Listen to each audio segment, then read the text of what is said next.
think the biggest takeaway that it's just in the heart. It's a way of how you lead and the way how you feel about the way things are working in the hospital, or maybe they're not working in the hospital.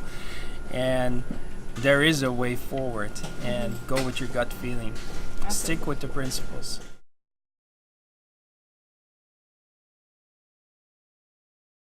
Absolutely, it has definitely affected us, and we've seen that it's possible.